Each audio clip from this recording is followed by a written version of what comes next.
Bom, olá, senhores. Vamos dar prosseguimento aí na aula 3 da frente 2, é finalizar, né? Faltam poucas coisas, poucos detalhes aí, que estão listados até para vocês agora aí, para a gente falar do campo elétrico. Então, nessa aula aqui, nós vamos, restinho de aula 3, nós vamos falar de campo elétrico uniforme. Aí vamos comentar a respeito de gaiola de Faraday, condutor esférico e poder das pontas. E naquele PDF que eu normalmente mando para vocês, né, com cópia dos slides e os links da aula e de cada exercício individualmente, que aí vocês têm a opção de poder escolher qual exercício vocês querem estar vendo, né? Eu vou mandar lá, deixar alguns vídeos, umas sugestões, tá? Que mostra exemplos, experimentos a respeito principalmente da gaiola de Faraday, né? E vai ser muito bacana se vocês derem uma olhadinha, vai clarear bastante, que é um assunto que se aparece no vestibular para vocês, fica mais claro simplesmente pelo fato de vocês terem visto o vídeo, tá? Bora lá então? Já vamos começar com um exercício de exemplo, tá? Para poder explicar o campo elétrico uniforme. Olha que bacana. Quando a gente fala em campo elétrico uniforme, senhores, eu lembro que quando a gente viu a aula de campo elétrico, eu cheguei a comentar com os senhores que aonde houvesse maior concentração de linhas de força, o campo elétrico era mais intenso. Nós chegamos a resolver um exercício desse tipo, não lembrados? Que tinha uma carga A, uma carga B, as linhas de força saíam da carga A para a carga B. Para saber quem tinha maior carga, a gente analisava quem tinha maior quantidade de linhas de força. Bom, nesse caso aqui, se vocês observarem, ó, as linhas de força do campo elétrico, ó o Ezão lá no meio, ó, elas estão igualmente espaçadas uma da outra, não é verdade? E paralelas entre si. Elas não se concentram. Isso significa que se a gente for analisar a densidade das linhas de força, ou a concentração das linhas de força do campo elétrico, ela é constante. Se ela é constante, meninos, nós podemos dizer que em qualquer ponto dessa região que eu circulei para vocês aí, o campo elétrico tem o mesmo valor. Ele é uniforme. Por isso que nós aqui chamamos isso daí, portanto, de campo elétrico uniforme. É o famoso céu para nós aqui. Beleza ou não? Bom, o que a gente vai ter de vantagem para trabalhar nesse campo elétrico uniforme? É muito simples. Se a gente colocar uma carga, e tem ali uma carga, né? Carga inserida no campo elétrico, aparece uma força elétrica que nós podemos calcular através da FEC, estão lembrados?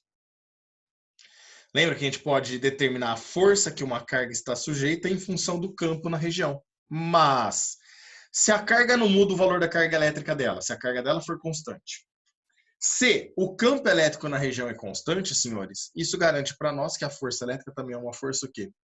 Constante. E aí, olha até que ponto a eletrostática pode chegar com vocês, tá? Em assunto que nós já vimos lá da frente 1. Quer ver? Analisa só. Olha o que esse exercício está falando. Uma partícula de massa m 10 gramas e carga elétrica Q igual a 1 microcoulomb é abandonada do repouso. Vamos tirar algumas informações aqui, então, ó. Ela é abandonada do repouso. Isso significa que a velocidade inicial dela vale 0. Tudo bem? Em um ponto P de um campo elétrico uniforme de módulo E igual a 2 vezes 10 a quarta Newton por Coulomb, conforme mostra a figura. Desprezando-se os efeitos gravitacionais. Então, a gente não vai ter força-peso aí, apesar de ter massa na partícula. Na partícula, determine a velocidade da partícula após 2 segundos. Então, vamos marcar o que ele está perguntando. Ele quer saber a velocidade final, a velocidade ao final de um intervalo de tempo de 2 segundos. E, peão, pera lá. Parece que nós vamos ter que usar equações lá de movimento uniformemente variado. Exatamente. Olha o que nós vamos ter que fazer. Primeiro, vamos calcular o valor da força elétrica aqui? Então, olha só, senhores. O campo elétrico, ele falou que vale 2 vezes 10 a quarta Newton por Coulomb. Está tudo no sistema internacional. Vezes o valor da carga elétrica, que ele fala que vale 1 micro. Lembra que esse micro é um submúltiplo para nós? Ele representa uma potência de 10 a menos 6. Isso significa que a força elétrica que essa carga vai ficar sujeita é 2 vezes 1 fica 2. E 10 a quarta vezes 10 a menos 6, eu mantenho a base, somos expoentes, 4 com menos 6, sobra um 10 a menos 2. Portanto, a força vale 2 vezes 10 a menos 2 newtons. Mas olha que bacana. Olha que bacana. Vou até mudar a cor para vocês aqui, ó. Olha que bonitinho. Esse carinha aqui, ó, ele é constante, não é? É o campo elétrico. Nós estamos falando aqui, ó, campo elétrico uniforme. Ele é constante. Esse carítia aqui é constante também. É a carga elétrica da partícula. Vale 1 microcoulomb e não vai mudar até que entre em contato com outro corpo para trocar carga. Se o campo elétrico é constante e a força e a carga elétrica é constante, senhores, garante para nós que a força elétrica também será. Então nós sabemos que esse carinha que nós acabamos de calcular é constante. É uma força que atua nessa carga que, por ser positiva, atua na mesma direção e mesmo sentido do campo elétrico. Lembra dessa regrinha? Tinha uma regrinha prática. Se essa carga fosse negativa, então a força teria a mesma direção do campo, porém sentido oposto, sentido contrário. Se ela fosse negativa, a força seria para a esquerda, né? Só que eu posso garantir para vocês que essa força é a única força que atua na nossa carga, certo ou não? Não tem outra força aí. A força que poderia ter, que seria a força-peso, ele pediu para desprezar o campo gravitacional. Então pera lá. Se essa força elétrica é a única força, significa que ela é a nossa força resultante. E aí, sabe onde isso tudo vai chegar? Uma coisa que nós ainda não vimos lá na mecânica, tá? A gente vai ver daqui a pouquinho. Mas aqui nós vamos chegar na segunda lei de Newton, também chamado de segundo princípio de Newton, ou princípio fundamental da dinâmica, se a gente abreviar. Todo mundo lembra dessa lei? É muito simples. Força resultante é igual a massa vezes o módulo da aceleração. Toda vez que a gente tem uma partícula com massa, se ela fica sujeita a uma força resultante diferente de zero, ela adquire uma aceleração. Vamos calcular essa aceleração? Então vem cá. Eu já sei que a força resultante é a nossa força elétrica. É a única força que está agindo nela, né? Que é igual a massa vezes A. Peão, vai misturar os assuntos? Vai, gente. Ué, vai misturar. A questão vai ficar trabalhosa só, mas tudo coisa que a gente sabe fazer separadamente, tá? Vamos lá, ó. A força elétrica nós já calculamos e nós vimos que ela vale 2 vezes 10 a menos 2, né? Isso, 2 vezes 10 a menos 2 newtons.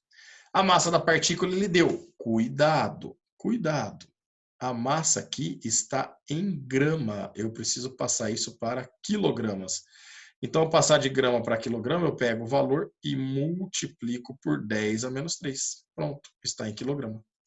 Ou então divide por 1000, se você preferir, tá? É a mesma coisa, multiplicar por 10 a menos 3 ou dividir por 1000. Beleza ou não? Deixa eu achar meu mouse, vamos lá então. A massa, então, vale 10 vezes 10 a menos 3. Tudo isso vezes a aceleração, que é o que nós queremos determinar. Então, nós vamos chegar aqui que a aceleração ó, vai ficar o 2 vezes 10. Deixa eu apagar aqui que deu um rabiscão. O 2 vezes 10 a menos 2, dividido por o 10, 10 a menos 3. 10 a 1 com 10 a menos 3 fica 10 a menos 2, né? E aí esse 10 a menos 2 que está multiplicando a aceleração passa para o outro lado, dividindo. Então, aqui a gente ficaria 10 a menos 2 embaixo e 10 a menos 2 em cima, né? 10 a menos 2 em cima e 10 a menos 2 embaixo, o que eu posso fazer? Cancelar. E aí a gente descobre que a aceleração que a partícula fica sujeita vale 2 metros, como está no sistema internacional, né? 2 metros por segundo a cada segundo.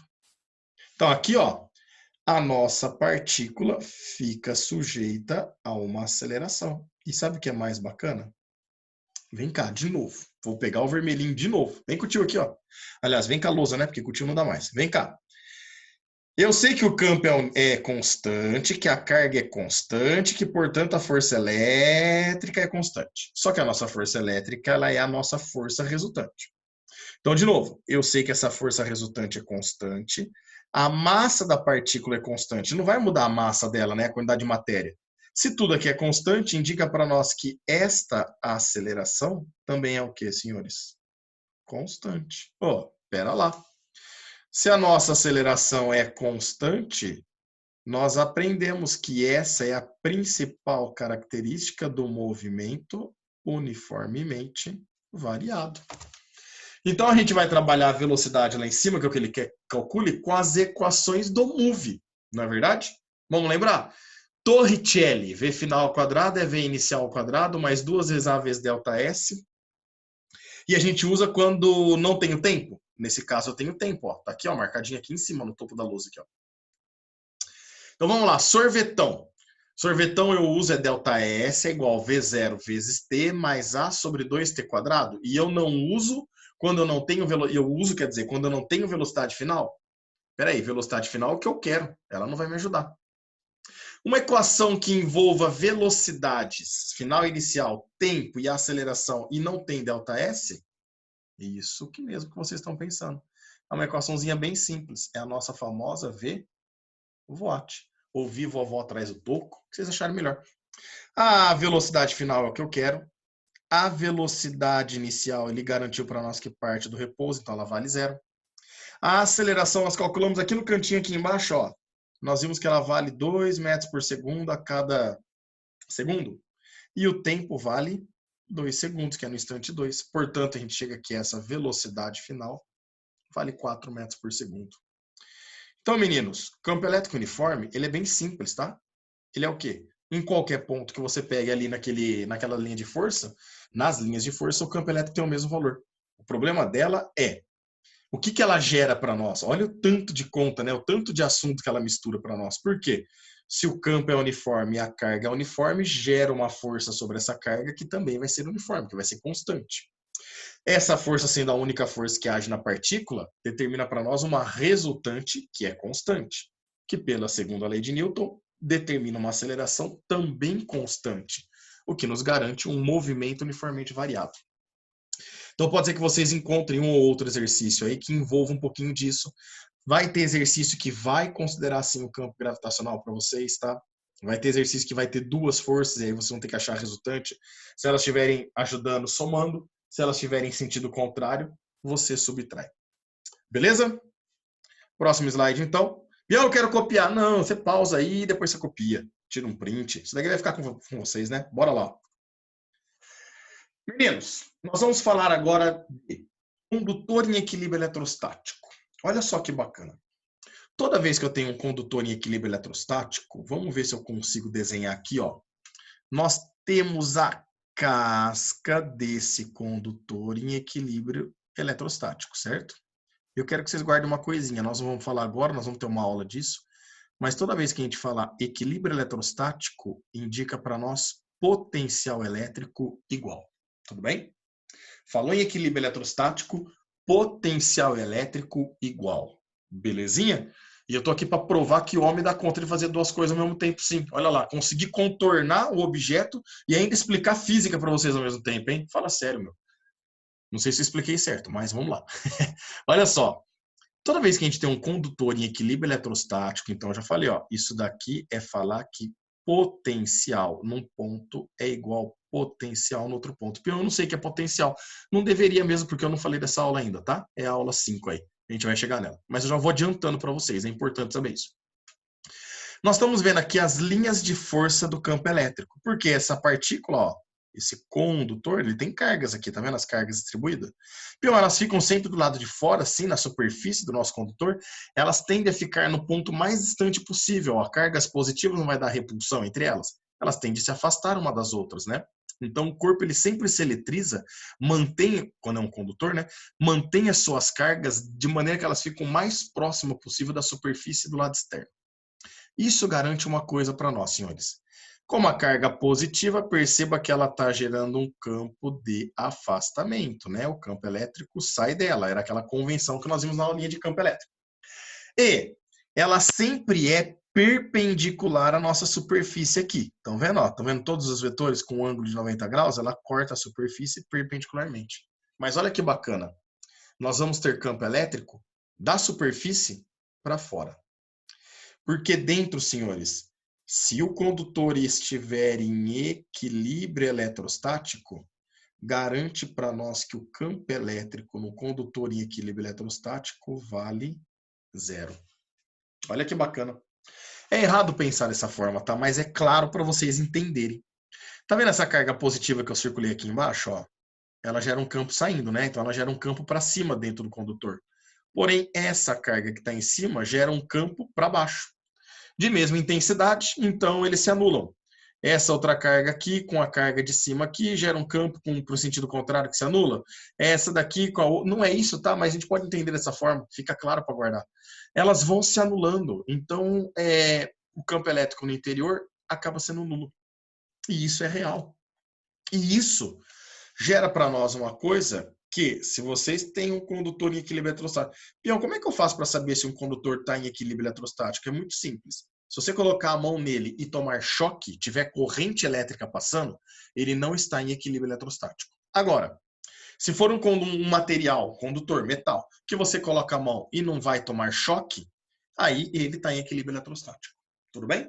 E pior, eu coloco a mão no carro e tomo um choque. Não, essa daí é uma descarga elétrica. Eu falo que você, toda hora que você coloca a mão, toma um choque, tá? Então, onde tem desequilíbrio eletrostático, tem corrente elétrica. Aonde não tem corrente elétrica, nós temos condutor em equilíbrio eletrostático. E isso determina para nós algo que nós chamamos de gaiola de Faraday, ou também pode ser conhecido como blindagem eletrostática. Vou até colocar em cor diferente aqui, ó.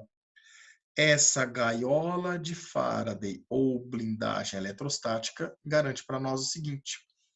Imagine que você está dentro de um carro, que nem esse carrinho que eu estou colocando para vocês aí, ó. Tem uma pessoa lá dentro e esse carro recebe uma descarga elétrica aqui. Olha só, ele recebe uma descarga elétrica. De forma que esse carro, por ser metálico, vai conduzir essa energia na sua casca metálica. Porém, olha só o que tem aqui na roda. A carga elétrica saindo da roda. E aí as pessoas que estão dentro do carro, nada acontece. Primeiro pegadinha que eles colocam. Olha, dentro de um carro, se um raio ou uma descarga elétrica atingir o carro, nada acontece com as pessoas no seu interior, pois os pneus de borracha isolam o carro. Meninos, não é por causa disso. Por dois motivos. Vamos lá. Se você tirar os pneus do carro e colocar a roda metálica em contato, vai acontecer a mesma coisa.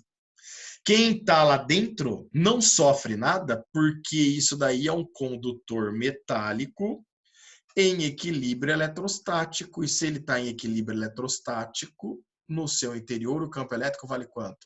0. Se o campo elétrico vale 0, lembram da FEC? Olha lá, lembra da FEC? Se o campo elétrico vale 0, significa que a força elétrica também vai ser 0.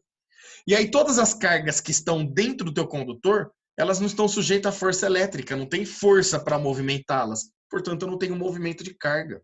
E aí nós estamos protegidos no interior. Isso é a famosa gaiola de Faraday, que é uma chamada blindagem, porque não deixa entrar campo elétrico no interior, eletrostática. Ele blinda contra a carga eletrostática, o campo eletrostático para nós. Fechou? Segundo ponto que eu falo para analisar do pneu. Quando ele recebe um raio, imagina que cai um raio, em um dos vídeos que eu vou passar para vocês aí, é bacana que mostra isso, tá? A voltagem é muito alta. O pneu é isolante? É. Mas o que é isolante mesmo, gente? Isolante é aquele material que tenta isolar. Não é sempre que ele consegue. Ele tenta segurar, chega uma hora que ele não aguenta mais. E aí ele deixa de ser isolante e passa a ser o quê? Condutor. Então, mesmo com um pneu de borracha aí, a voltagem é tão alta que ele poderia vir a se tornar um condutor também, tá? Então, na verdade, quando cai raio num avião, quando cai raio num ônibus, num caminhão, num carro, o que acontece que não machuca ninguém no interior é devido à blindagem eletrostática que aquela casca metálica realiza. O campo elétrico no interior é 0, as cargas ficam do lado de fora. Epa, pera lá. Pião, se as cargas ficam do lado de fora, a hora que eu tomo um relâmpago no carro, eu posso descer? Não é recomendado. Não é recomendado, porque se as cargas ficaram armazenadas no carro, não teve essa descarga elétrica pela roda aí, eliminando essas cargas, senhores, ao abrir a porta do carro e você descendo, você pode criar um ponto de ligação entre a casca do carro e o chão, que é um aterramento. E você vai ser o elo onde permite as passagens de carga elétrica. Então, o interessante é que você entre em contato com alguém através do celular, ou por mímicas, ou falando pelo vidro realmente, para a pessoa, um bombeiro, fazer essa descarga, o aterramento para que essa descarga elétrica saia do carro, certo? Por exemplo, carro de Fórmula 1, como ele anda muito rápido, ele tem atrito com o ar. Isso eletriza o carro. Quando ele chega nos boxes, para os mecânicos não colocarem a mão e tomarem aquela descarga elétrica, tomar um choque violento, você pode ver que ou tem um arame em cima, que a hora que o carro chega, a primeira coisa que faz, encosta, e esse arame está aterrado, está no chão, então toda a carga sai por ele, é o chamado fio terra, né? Ou então ele tem uma mola, parece uma mola, uma alavanca metálica embaixo, que a hora que o carro chega à estação, ele já encosta nessa barra metálica por baixo e descarrega toda essa carga elétrica. Então, senhores, existem formas de aterramento para que faça com que a carga elétrica não fique armazenada ali, que ela descarregue e vá para a Terra, um elemento neutro para nós. Fechou? Agora vamos falar desse condutor esférico, então. Então, olha só que bacana. No condutor esférico, o que nós sabemos já? Se ele estiver em equilíbrio eletrostático, que o campo elétrico no seu interior vale 0, certo? Mas, senhores, nós aprendemos que para calcular campo elétrico, nós usamos isso daqui, ó. É o famoso Carquet nos 2 dedos, certo ou não? Nós vimos que o campo elétrico gerado por uma carga é a constante eletrostática do meio, vezes a carga Qzão e vezes a distância ao quadrado. Espera lá. Em qualquer ponto ao redor dessa carga, eu vou calcular dessa forma, no ponto P, no ponto M, no ponto N. Sim, é a constante, vezes a carga desse condutor roxinho, essa bolinha roxinha que eu coloquei para vocês, dividido pela distância do centro, que é o ponto C, até o ponto onde você está querendo calcular, N, M ou o ponto P.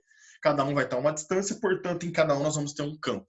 E aí esse campo pode ser de afastamento, caso a carga seja positiva, ou de aproximação, caso a carga seja negativa.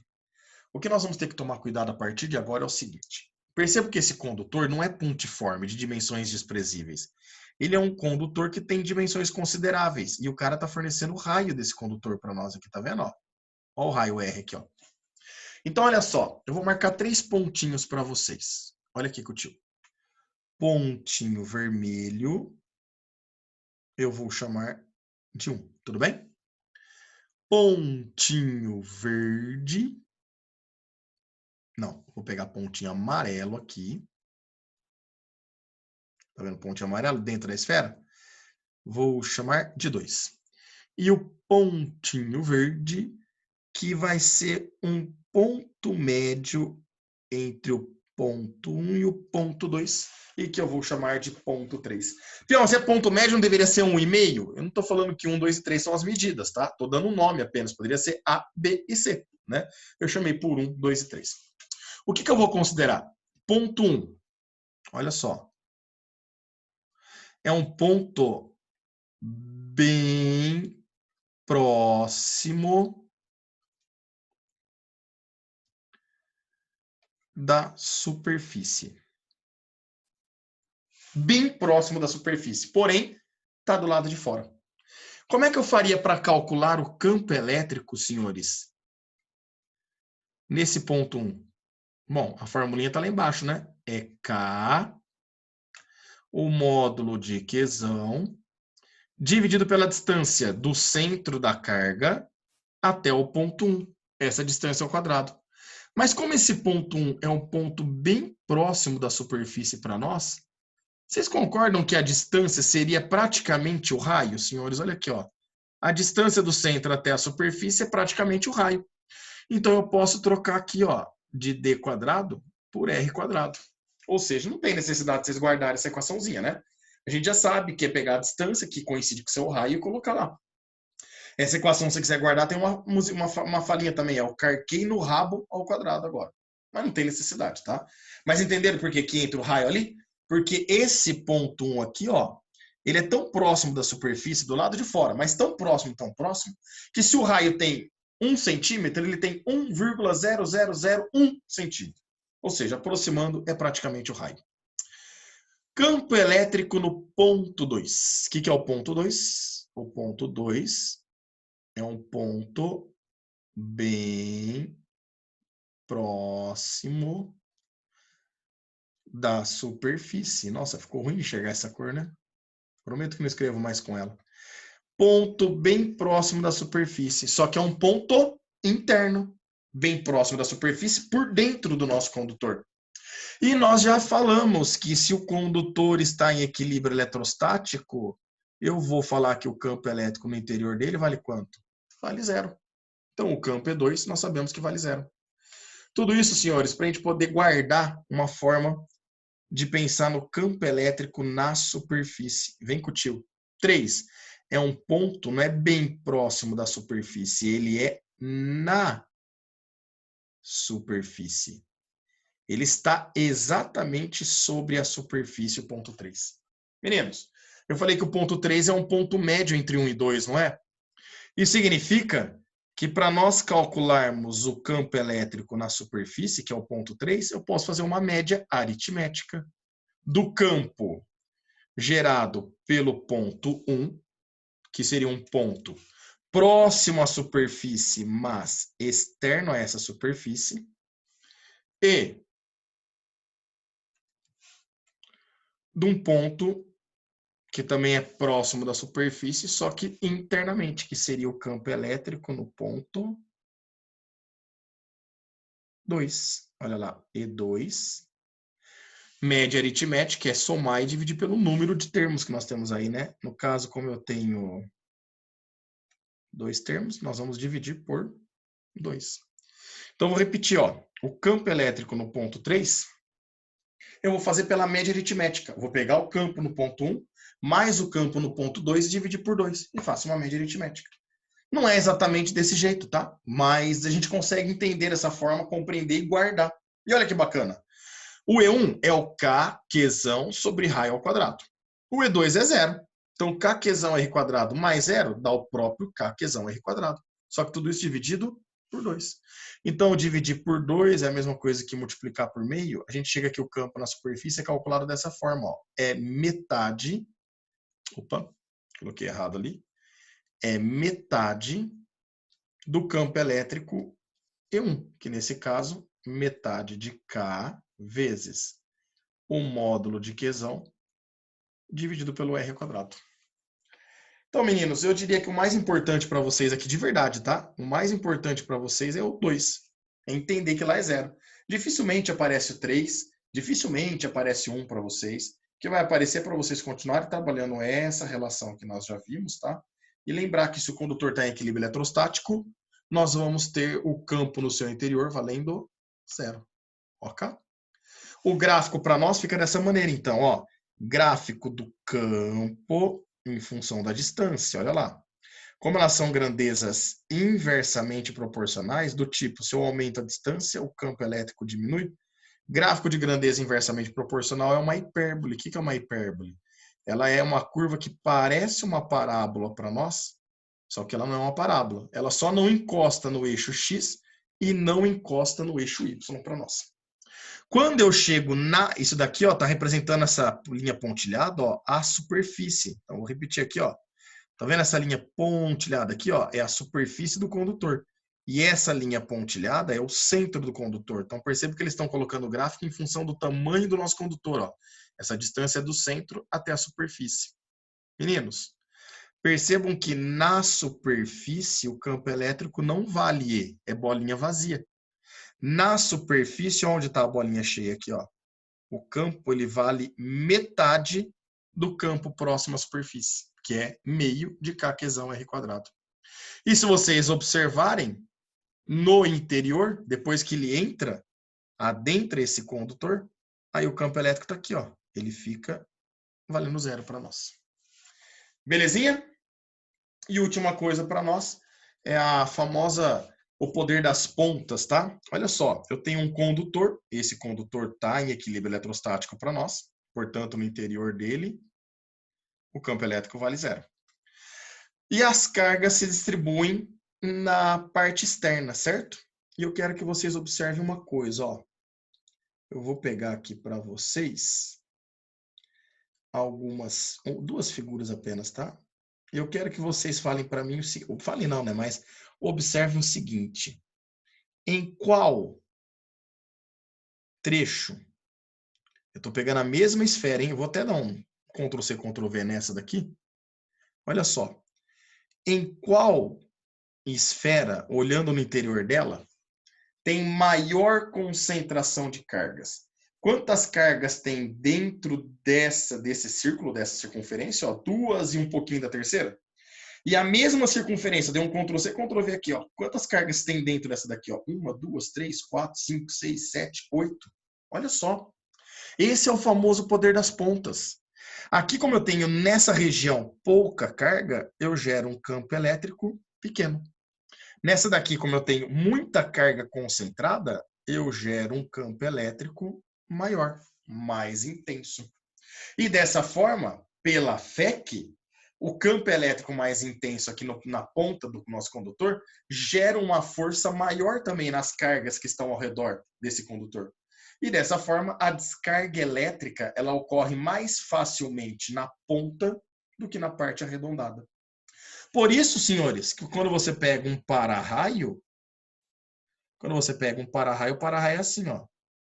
Lá na extremidade dele, ele tem 3 ou mais ganchinhos bem pontudinhos. Por quê? Onde que o raio vai se atrair com maior facilidade? Nas pontas, devido ao chamado poder das pontas. Ô, peão, é por isso que a pessoa, quando está na chuva, na praia, debaixo de chuva e cai um raio, se ele fica debaixo do guarda-sol, ele pode ser eletrocutado? Exatamente. Olha a pontinha do guarda-chuva, que é metálica ainda, né? Que é condutor. É o famoso poder das pontas. Ficar debaixo de árvore em tempestade não é bacana. Tem as pontas das árvores que elas acabam atraindo. Você num campo aberto ficar em pé não é bacana. Você acaba sendo um poder das pontas. Por isso que é recomendado que você deite ou então agache, se ajoelhe no chão e fique com as pernas próximas, os pés encostados no outro, tá? Para não ter uma situação de diferença de potencial em dois pontos diferentes, que é um assunto para a próxima aula. Beleza, senhores? Acabamos a teoria. Espero que tenha ficado claro para todos. São assuntos que você viram, é mais conceito, menos fórmula, apesar de ter visto formulinha. Vale a pena dar uma analisada, uma estudada e tirar dúvidas aí, beleza?